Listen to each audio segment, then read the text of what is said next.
Hello, everyone. This is Lee Andrews with another Live with Lee. Thank you all for joining us, and thank you for those who are listening post-live broadcast. Today with me, I've got Cheryl Oberlin, who is a learning and development leader that we are very honored to have with us. She is going to talk about her experience in the job search for learning and development professionals. It should be an eye-opener. So although if you are going through your job search right now, you might not be so surprised. So we'll get into that in just a second. If you're not familiar with Akathame is an international talent acquisition and talent management consulting firm. So we like to help our clients really improve their ability to attract and retain superior talent, lowering costs, lowering time, and making it a hell of a lot more enjoyable for everybody. So let's talk about enjoyment, Cheryl. That's good. Enjoyment's good. Thank you for having me. So let's talk about you. So what is it that you do, Cheryl? And tell us why you're looking right now and what type of work that you do and what you're looking for. Sure. One thing that makes me really happy in my job or my career is sitting down with people, listening to them, having a conversation, finding out how I can help them improve their performance in their job and the next job they want to go to, and also figuring out through critical thinking how that relates to business goals, how that can impact what the business is trying to do with their brand and with their products. Nice. And so ideally, what type of a position are you searching for so that we understand where your job search is going or has been? What level of experience are you bringing and what types of jobs are you looking for? I'm looking for a talent development manager position, which will allow me to use my skills in training as well as instructional design and in adult learning principles so that I can help create learning modules that will impact how I can't say cut that impact how learners do their jobs. Sorry about that. So don't worry about it. It's live. You'll be forgiven. I forgot we're live. We're definitely live. Sorry. So I thought what was interesting about your background, Cheryl, is that you really have just such a diversity, as most L&D professionals do. And sometimes it's hard for us to figure out, and I say us because I'm a high school teacher by trade, and that's what my degree is in, secondary education, but I learned a specific profession and a specific practice, and I've been adding on to that over many decades. So how do you manage that? Because there's got to be so many jobs out there that attract your interest. How many resumes do you have? I have 3 or 4 resumes with lots of different skill sets highlighted there because I started out with the Anheuser-Busch Company and learning how to sell Eagle snacks when they existed around Lake Okeechobee in very hot Florida. So I learned how to live their slogan, making friends is our business. And I've always kept that with me because that really is the one thing that every career, every job has in common. We all have to create and cultivate relationships. I moved on after 15 years there to education, and I taught English and speech and entrepreneurship at the post-secondary level. Had a great time doing that, but realized I couldn't get a professor job without the PhD credential. And I had more interest in design and learning, so I went ahead and entered a master's program for instructional technology. And it just got me buzzing on adult learning principles and how I can really engage people, help them learn more information, and apply it to their real world work. That was what was missing at Budweiser when we had sales training. That's impressive. So another thing about L&D folks, correct me if I'm wrong, but we are pretty, avid learners. We love to learn and we love to teach and share what we've learned. So that makes curiosity one of, I think, our profession's strongest suits. That we're so curious that we've got to learn how things work. And yeah, absolutely. That's what you're doing. Yeah, I have a personal goal to learn something new every day. So if I don't do that, I feel like I'm failing myself, failing others, and I strive really hard to make sure I accomplish that. I also, my kids make fun of me and call me an academic letter collector because I do have 3 masters, 1 in English, one in MBA project management, and one in educational technology with adult learning principles. And So there's still, there's a huge asset. yeah, they're still making fun of me because even after all that, I promised I wouldn't get another degree, but I've enrolled in e-learning launch courses just to kind of upskill what I know about Articulate and Camtasia and all those fun kind of things you can use for learning. So that, again, in the learning domain, we have a tendency to never be satiated with learning, right? We've got to constantly, we're just never fulfilled enough when it comes to acquiring more knowledge. So we keep going. And yeah, that e-learning program is great to learn some technical skills. So I think, let's hear what your fan club has to say. So right now, Eric Zimmer is telling you that you're doing a great job, Cheryl. That's good. She is. I'm not quite sure what Chan I is saying. But Chan, if you want to qualify that would be terrific. They write WITE, white or right? That could be right. I don't know. Yeah. All right, so let's dig into some other questions. Just out of curiosity, as an L&D leader, highly accredited training leader, L&D training and leader, what would you say is one of your most significant accomplishments? It has to be finding out how people can improve their performance in their current job and then helping them do so to reach their goals. Most recently, I helped a public school teacher interview for a job at a very large company. She was hesitant to do so, didn't think she had the skills, didn't think she could do the job. And I just coached her up because she's a rock star. She's completely perfect for that position and just had no self-confidence about it.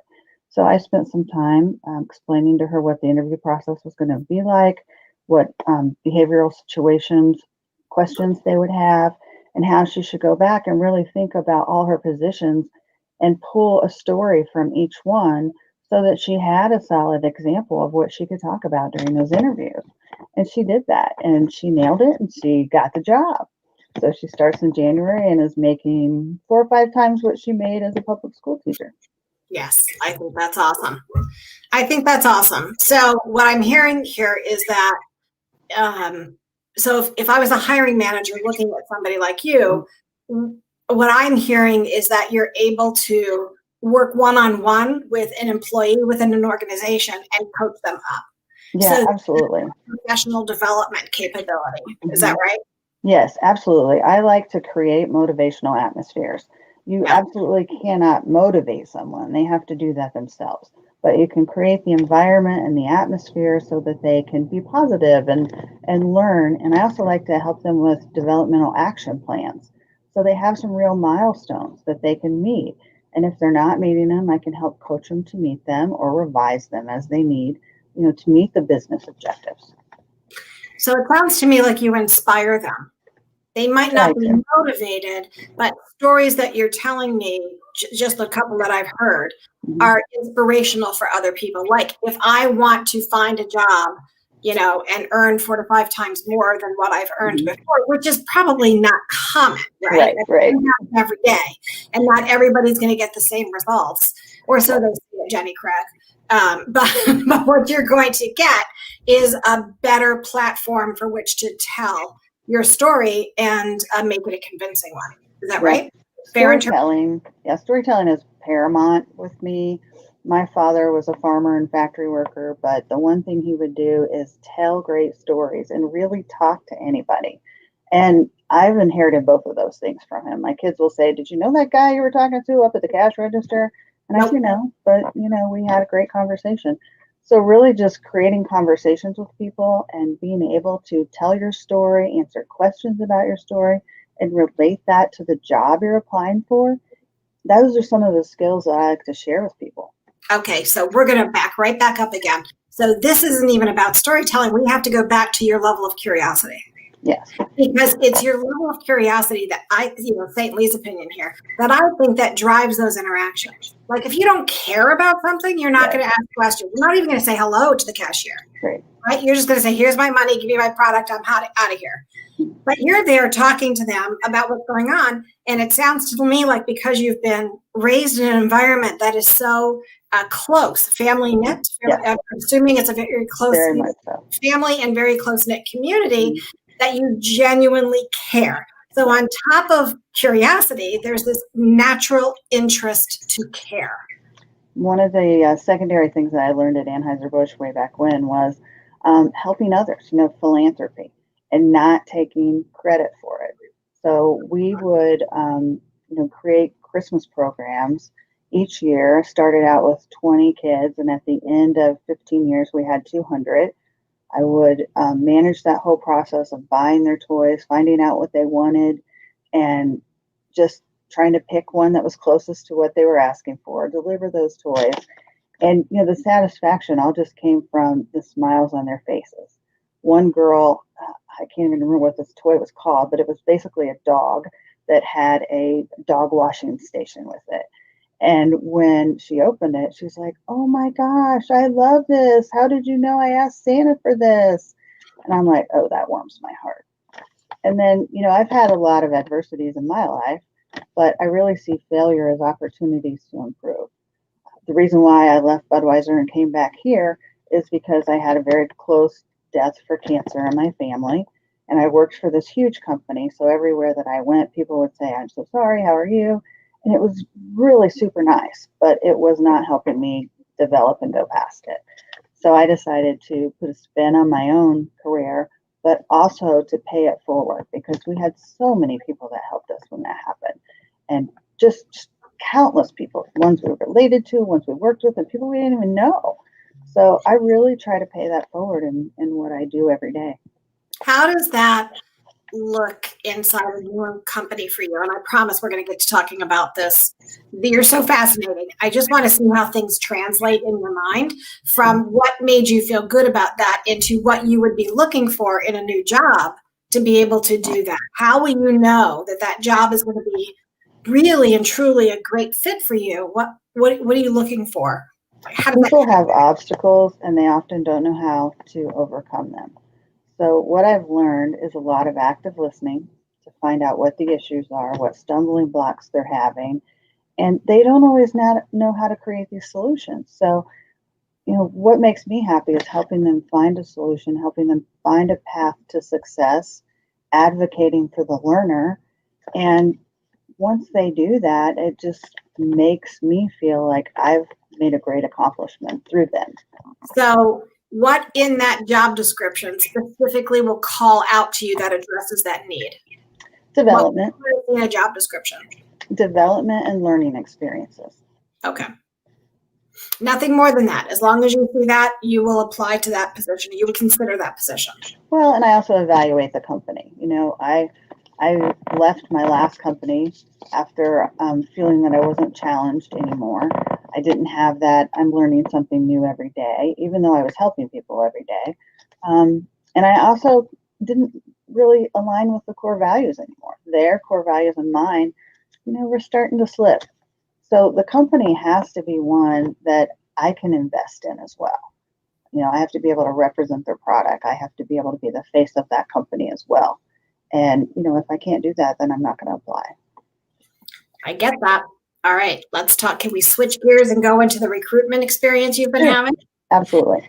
On a scale of 0 to 10, how pleased are you with today's recruitment experience that you have walked through?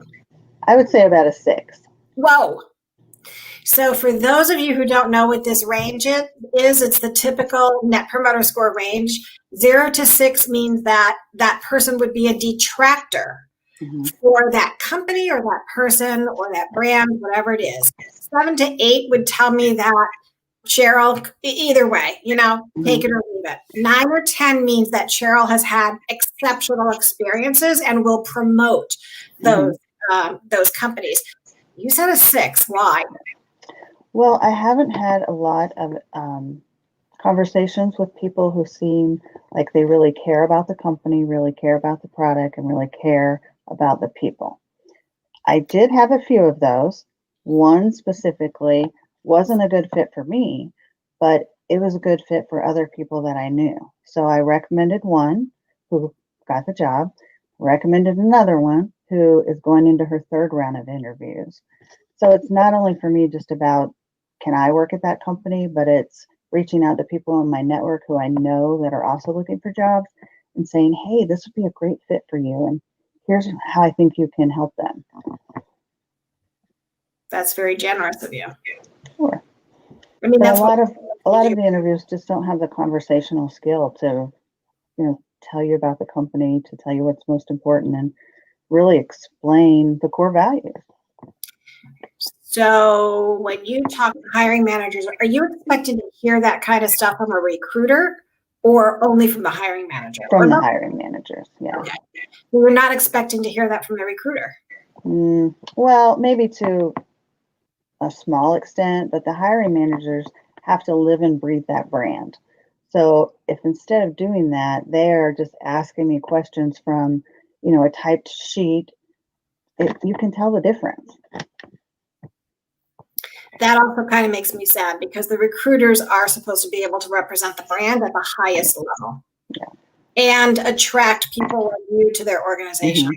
And if they're not pounding the drum that gets you excited to keep that process moving forward, they could lose candidates. That's very concerning.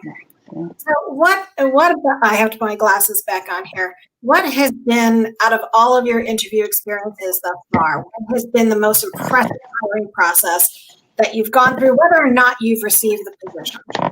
I would say that people are embracing remote interviews. Again, it's about the conversation. So folks are shying away from the phone, they're shying away from the in-person because 62% of us work remotely.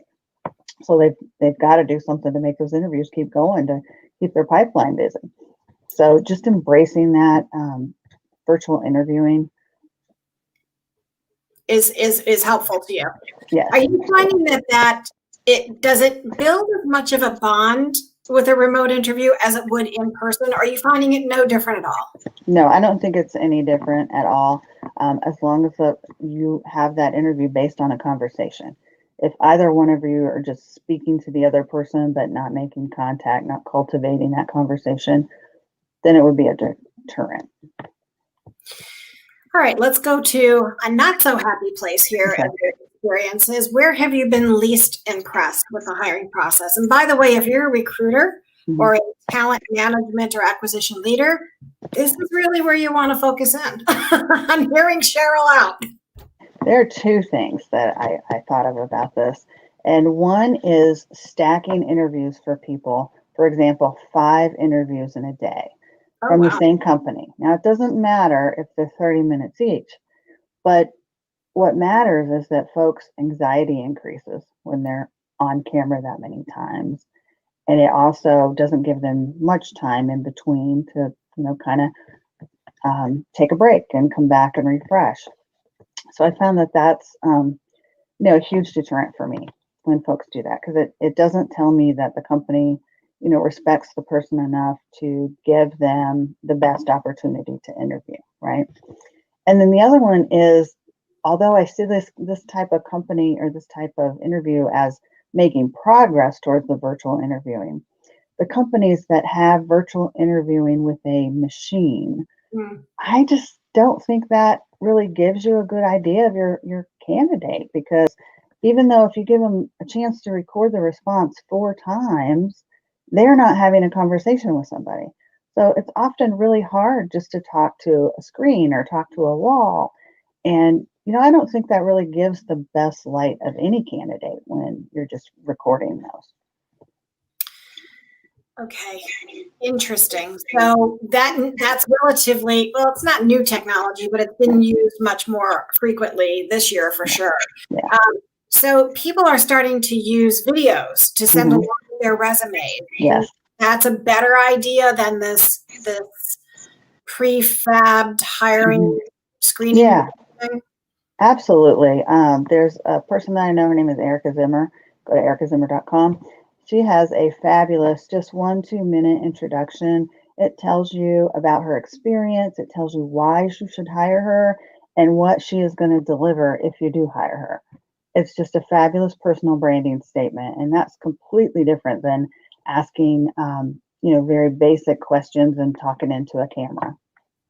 Yeah, and I would agree, Erica. You did a great job on that Hmm. video. We're all part of the same community. So full disclosure, Yeah. you guys who are watching this, we're all part of this, Alex community, if you will. Yes. Through UX Humanity, Yeah. designed Design. by humanity. Oh Yeah. my God. I couldn't Yeah. remember to save my life. Speaking of Erica, Amy Patrick, I hope I Patrici, pronounced Amy that Patrici. Hmm. okay. She said, "You're an amazing coach." Oh, Erica Zimmer, Cheryl is one of the kindest people I know. She deserves to find a fantastic job at a fantastic company. And Eric has made some other comments in here. I don't remember what it was towards, but that's the exhausting with the number of interviews that you get in a row. yes, exactly. I remember when Thank you. I remember when a friend of mine, she was actually my boss for 2 decades. Uh, um, she went for her interview at a company, and after several hours, she asked the panel, "Can I have a glass of water?" Right. When your candidate has to ask for a glass of water, Hmm. we got And a you're also problem. just wearing them down. How can you expect them to give, good answers on the fourth or fifth person because they're just exhausted, like Erica said. One of the questions that I'm not going to show on, well, I will right now. I do have to ask this question because you and I are in the same age group. Have you Yeah, come across anything in the realm of age discrimination? absolutely. Wow. I did interview for one position, made it to the third round, thought I was going to get an offer, told me on Friday I'd get back with you with next steps. Monday, I got a call from the recruiter who said, we're not going to give you an offer. And I thought, okay, that's really weird because I had a fantastic set of interviews with many folks there. I think seven in total, and thought that I'd be a good fit. But it bums me out for a day. But it also taught me that that's not going to be the right company for me. If that's how they look at their candidates, they're not going to be receptive to somebody who has a lot of experience and can help other people in the team grow. They really want someone that is trainable and moldable. And that's great. That's where I started off at Anheuser-Busch. That's what they did with me. They put me in every single area of the company and trained me. I had to count beer cases physically because back then we didn't have, a scanner. So that's what they're going to do with these folks. They're going to hire them and really mold them into the kind of person that they want to represent their company. But I think there's a way, maybe we should have been stopped earlier if that's what they were going to do, or maybe they need to explain the role as an entry level versus somebody coming in with a lot of experience. Because if I saw entry level on that job description, I wouldn't apply. That's an important fact.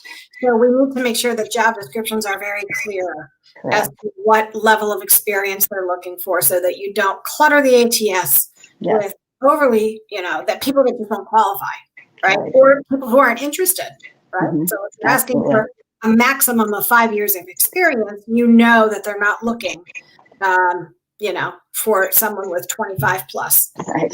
Yeah. If it has a low number, if it says entry or associate, then I'm not going to respond to it. Yeah. Yeah. So tell me about how you knew that it was age discrimination. Well, What research did you do to back that up? I did some research online and found out that their demographic of employees was very high from the mid 20s up to mid 30s. And I also found out that their demographic representation from ages 50 up was very, very small, like a 2 or 3%. So that kind of reinforced what I had already, kind of guessed on my own, and also told me that they're not very diverse in their training, in their hiring, and that it wouldn't be a good fit for me. So now let's take a look at that diversity and Sure. inclusion. So what are your criterias for looking at a company? What are you looking for there? What does inclusion mean to you? Like what would you want? Well, I think higher ed gives a really good example of that when I worked in higher ed because you have people that are there from every age range, every experience, and every educational level, as well as every culture. So it's a good mix of people, And I really think that you have to have that mix in order to work together and come up with your best ideas and your best work and your best innovations. It's not something that one gender or one ethnic group can create. You have to have that mixture. Yeah, I agree. So it's interesting to me because in one hand, your level of curiosity and your willingness to learn is insatiable, right? Yes, correct.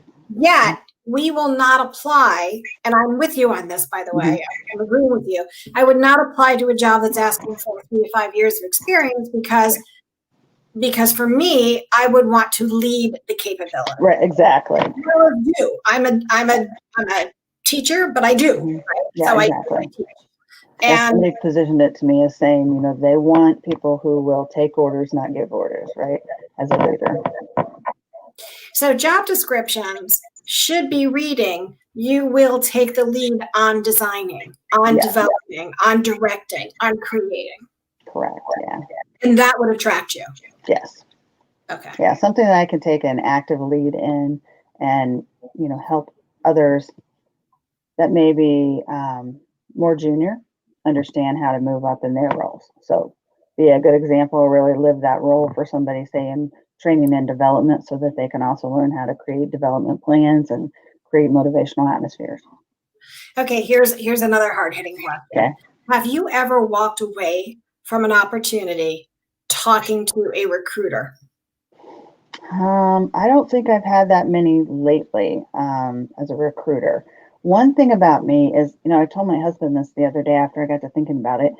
Most of the jobs that I've had either weren't advertised or were created for me because I really locked in on companies that aligned with my core values and that I saw doing great work and really wanted to work with them.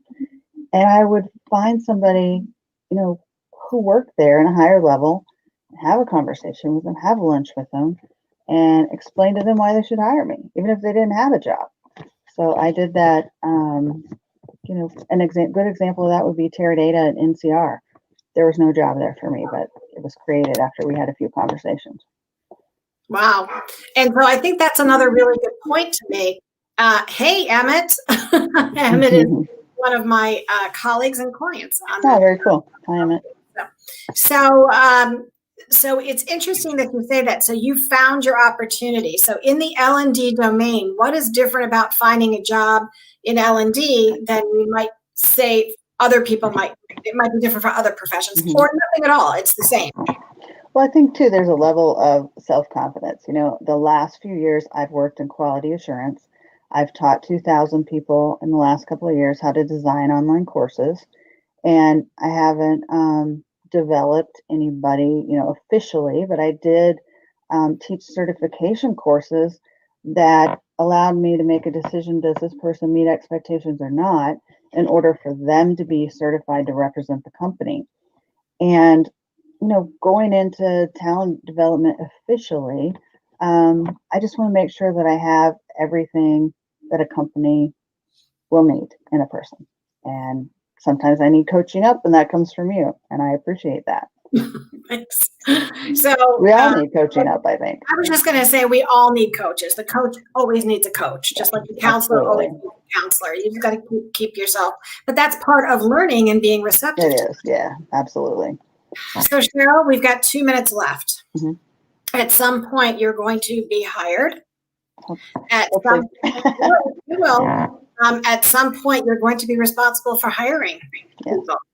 What advice would you give the recruiters that are hiring for your positions? One of the things that I see moving into place in recruiting and interviewing is gamification. People really don't think about how they can employ gamification, but it's a fantastic tool because you can give folks real world scenarios to perform on. You can give them challenging puzzles, different industry information that they can embrace and learn for and get through this. And if you have somebody who doesn't get through the game, that they're not dedicated, in the long term of achieving this goal, and that may cancel people out right away. But so many people play video games, and there's so much that you can do with them. I think it would be amazing if some of the screening went to gamification. Wow. Well, we might have to have a separate conversation about that one. Bring Allison on that. We can do that. And Erica Zimmer and Leslie. That's right. That's right. And the so whole panel. Yeah, the whole panel. Okay, I promise you this is my last question. Have you ever been ghosted as a candidate? Oh, absolutely. Yeah. When I find that one of the real weaknesses of talent and development, recruiting, and interviewing is people don't ever get the feedback. What was it that I could have improved on to be a better candidate? And I've asked people that, and even recently, but they don't respond. And one way I think is because of liability, but in other ways I just think it's never been built into the process. But people really need helpful feedback so they know what to improve on and know how to do a better job in their next interview. How does that make you feel when you get ghosted? It entertains me, actually. I probably think of things a little bit differently, but I measure how in touch somebody is before that point, and how good of a rapport you actually create with them, and then all of a sudden it's gone. It just really entertains me. Entertains you. Okay. Yeah, that is a because different. It tells me these people don't have the best possible communication skills. Because if they would, then they could cultivate the relationship with me and know that if I ran across anybody that would be a fantastic fit for them, I'd send them their way. Yeah. Versus just ignoring me. We're going to have a whole other section on that next week. We're going to talk about that. But in the meantime, I think that one of the most important takeaways here are when you do land in that next position, Cheryl, you're going to be of great service to the talent acquisition team and the talent management, which is learning and development team. That, I wish you the best of luck. And, I'm always here for you. Our community is always here for you. And I appreciate that. Of course, we've got some feedback. Emmett said, hello, Cheryl. We've got here says, excellent take on the ghosting. And Erica's just yelling out, thank you, the kind words that we said about her. And we did something that happened and it was awful and she'll never do it again. So I have no idea what that tracked back to. But anyway, I'll be thinking about developing each other. That includes recruiters. Absolutely. All right. Thanks again to everybody who joined me today. Next week, we are going to have a big live LinkedIn panel event. So stay tuned for details about that. Cool. Thank you all and have a wonderful afternoon. Bye. Bye. Cheryl, you hang on for just a sec.